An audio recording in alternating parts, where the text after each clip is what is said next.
Hello and welcome.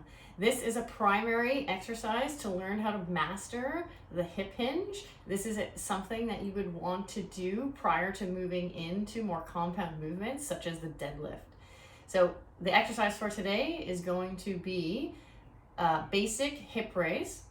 You'd want to do anywhere between, say, 10 to 20 repetitions. I wouldn't suggest getting into isometric holds at this point yet, but we really want to make sure that we're tucking that pelvis under properly to ensure that we're strengthening the pelvic floor as well as the glutes and the hamstrings.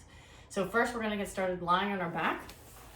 Feet, you want them nice and close to the butt. Too far out is going to overwork the hamstring, so just make sure you have those feet tight to the bum. Palms going to be facing down.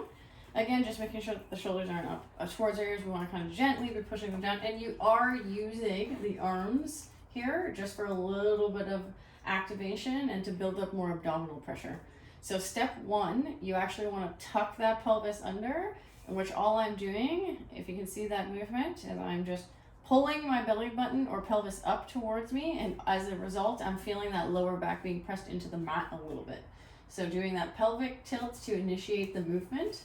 I'm going to tuck under, lift my butt, hips all the way off the floor to squeeze my butt cheeks together. Then I'm going to lower down slowly without completely relaxing at the bottom. I'm just going to graze that mat, just ensuring that I'm maintaining that tucked position. So that's two. We will do, for the sake of the video, one set of 10 here.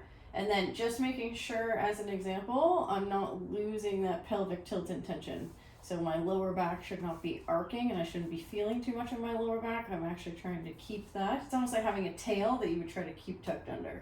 So that's 3, 4, and we should be feeling that mainly in our core and in our glutes. Maybe a little bit also in that hamstring. 5, 6, and again, firmly planting pressure into those feet, even pressure in those feet. This is 7. And noticing at the top position, I have a straight line down from my hip bone to my knee. We'll say last one here. Perfect.